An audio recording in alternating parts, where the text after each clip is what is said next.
ओम साई राम, जय साई राम। सोनाली साईं सुभाषित चैनल में आप सभी का स्वागत है। बाबा की कृपा और बाबा के आशीर्वाद से इस चैनल पर पहली बार श्री साईं सच्चरित्र का पठन आरंभ हो रहा है। आप सभी से निवेदन है कि आप भी किसी भी कार्य को करते हुए इसे सुन सकते हैं तथा इसका लाभ उठा सकते हैं। तो आइए शुरू करते हैं। श्री साईं सच्चरित्र अध्याय 1।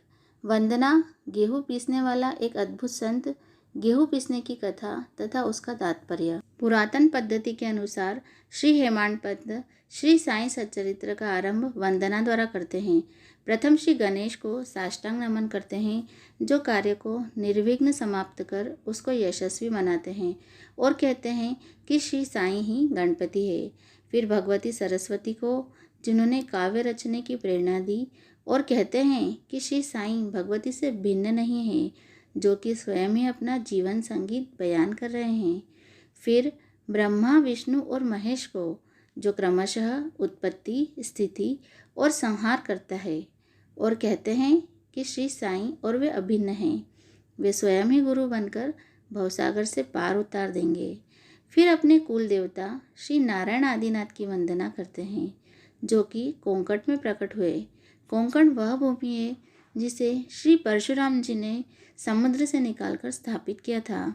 तत्पश्चात वे अपने कुल के आदि पुरुषों को नमन करते हैं।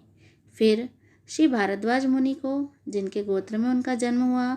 पश्चात उन ऋषियों को, जैसे याज्ञवल्क्य, भृगु, पाराशर, नारद, वेदव्यास, सनक, सनंदन, सनत कुमार, शुक, शौनक, विश्वामित्र, वशिष्ठ, वामदेव, जैमिनी, वैशंपायन, नवयोगींद्र इत्यादि, तथा आधुनिक संत जैसे निवृत्ति, ज्ञानदेव, सोपान, मुक्ताबाई, जनार्दन, एकनाथ, नामदेव, तुकाराम, कान्हा, नरहरि आदि को नमन करते हैं। फिर अपने पितामह सदाशिव, पिता रघुनाथ और माता को, जो उनके बचपन में ही गत हो गई थी। फिर अपनी चाची को, जिन्होंने उनका भरण पोषण किया, और अपने प्रिय ज्येष्ठ भ्राता को नमन करते हैं। फिर पाठकों को नमन करते हैं, जिनसे उनकी प्रार्थना है कि वे एकाग्रचित होकर कथामृत का पान करें। अंत में श्री सच्चिदानंद सद्गुरु साईनाथ महाराज को, जो कि दत्तात्रेय के अवतार और उनके आश्रयदाता हैं, और जो ब्रह्म सत्य जगत मिथ्या का बोध कराकर समस्त प्राणियों में एक ही ब्रह्मा की व्याप्ति की अनुभूति कराते हैं। सर्वश्री पाराशर व्यास और शार्णिल्य आदि के समान भक्ति के प्रकारों का संक्षेप में वर्णन कर अब ग्रंथकार महोदय निम्नलिखित कथा आरंभ करते हैं। गेहूँ पीसने की कथा। सन 1910 में मैं एक दिन प्रातःकाल श्री साईं बाबा के दर्शनार्थ मस्जिद में गया।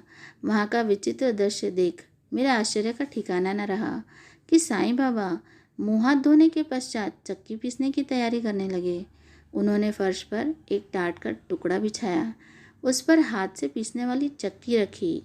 उन्होंने कुछ गेहूँ डालकर पीसना आरंभ कर दिया। मैं सोचने लगा कि बाबा के चक्की पीसने से क्या लाभ है। उनके पास तो कोई है भी नहीं, और वे अपना निर्वाह भी भिक्षावृत्ति द्वारा ही करते हैं। इस घटना के समय वहाँ उपस्थित अन्य व्यक्तियों की भी ऐसी ही धारणा थी, परंतु उनसे पूछने का साहस किसे था। बाबा के चक्की पीसने का समाचार शीघ्र ही सारे गांव में फैल गया, और उनकी यह विचित्र लीला देखने हेतु तत्काल ही नर नारियों की भीड़ मस्जिद की ओर दौड़ पड़ी। उनमें से 4 निडर स्त्रियां भीड़ को चीरती हुई ऊपर आई, और बाबा को बलपूर्वक वहां से हटाकर उनके हाथ से चक्की का खूंटा छीनकर तथा उनकी लीलाओं का गायन करते हुए उन्होंने गेहूँ पीसना आरंभ कर दिया। पहले तो बाबा क्रोधित हुए, परंतु फिर उनका भक्तिभाव देख वे शांत होकर मुस्कुराने लगे।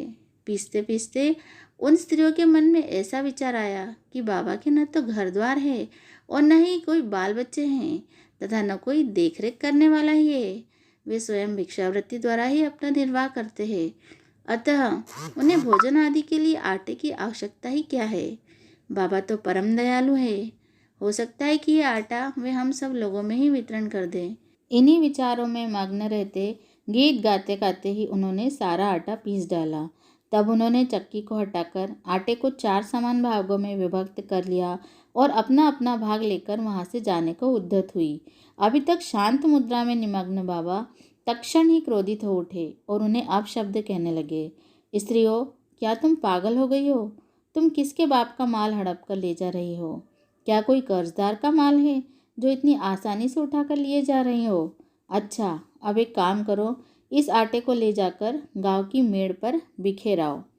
मैंने शिरडी वासियों से प्रश्न किया कि जो कुछ बाबा ने अभी किया है उसका यथार्थ में क्या तात्पर्य है। उन्होंने मुझे बतलाया कि गांव में विषुचिका का जोरों से प्रकोप है और उसके निवारणार्थ ही बाबा का यह उपचार है। अभी जो कुछ आपने पीसते देखा था वह गेहूं नहीं वरन विषुचिका थी, जो पीस कर नष्ट कर दी गई है। इस घटना के पश्चात सचमुच विषुचिका की संक्रामकता शांत हो गई और ग्रामवासी सुखी हो गए।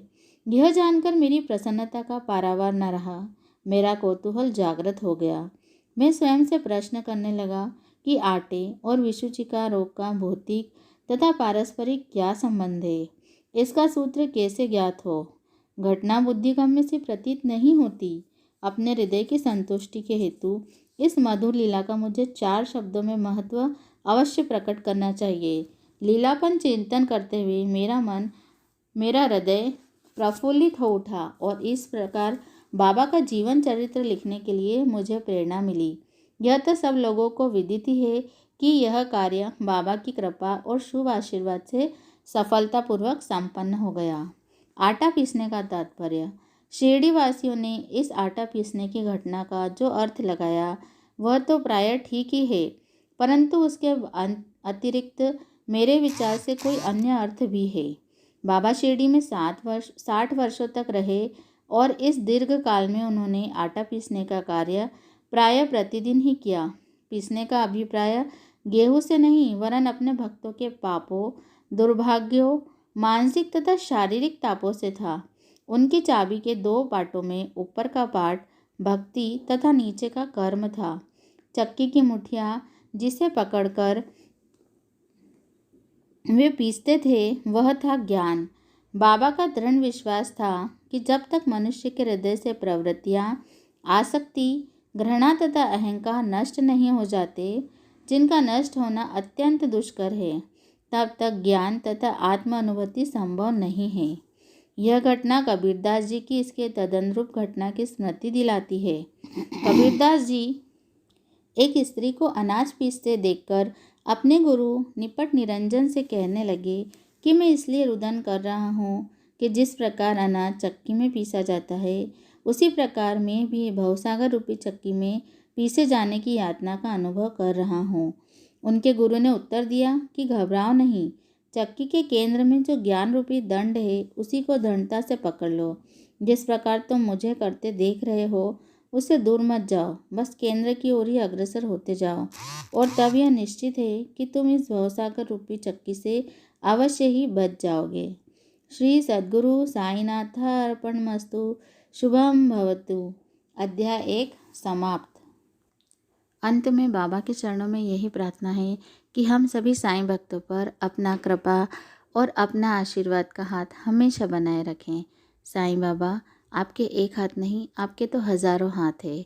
इसलिए हे परमपिता परमेश्वर, अपने भक्तों के साथ सदा रहिए। सुख हो दुख हो हर पल आपका साथ रहने दीजिए। ओम साईं राम, जय साईं राम। अगर आप हमारे चैनल पर पहली बार वीडियो देख रहे हैं तो प्लीज़ इसे सब्सक्राइब कीजिए, लाइक कीजिए, शेयर कीजिए। बाबा से जुड़िए, हमसे जुड़िए। ओम साईं राम,